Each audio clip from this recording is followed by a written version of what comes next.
అభిలాషా మహాత్రే మహారాష్ట్రకు చెందిన అద్భుతమైన కబడ్డీ క్రీడాకారిణి. చాలా చిన్నతనం నుంచే ఆమె కబడ్డీ ఆడటం ప్రారంభించారు. ముంబైలోని స్వామి ముక్తానంద్ ఉన్నత పాఠశాలలో చదివారు. ఆమె కబడ్డీ ప్రయాణం అక్కడే మొదలైంది. చెంబూర్ క్రీడా కేంద్రం క్లబ్ తరపున ఆడారు.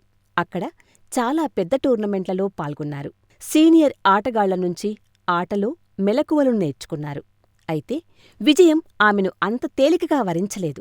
17 సంవత్సరాల వయసులోనే భారత జట్టుకు ప్రాతినిధ్యం వహించిన తరువాత వరుసగా 2007, 2008 సంవత్సరాల్లో తీవ్ర గాయాల పాలై 2 మోకాళ్లకు ఆపరేషన్లు అవసరమయ్యాయి.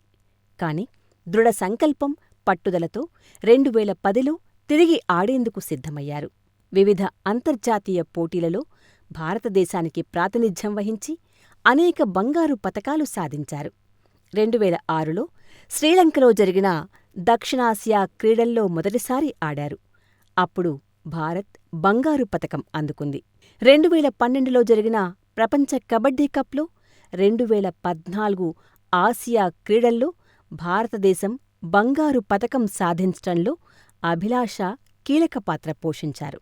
2015లో భారత ప్రభుత్వం నుంచి అర్జున అవార్డు అందుకోవడంతో ఆమె సాధించిన విజయాలకు గుర్తింపు దక్కింది.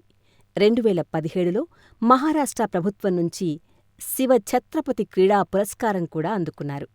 ఆట పట్ల ఉన్న అంకితభావం, పట్టుదల, నైపుణ్యంతో ఔత్సాహిక క్రీడాకారులకు అభిలాష ఆదర్శంగా నిలిచారు. మీకు తెలుసా, ఆటలో ఆమె చూపించే అద్భుతమైన నైపుణ్యాల కారణంగా అభిలాషను కబడ్డీ రాణి అని పిలుస్తారు.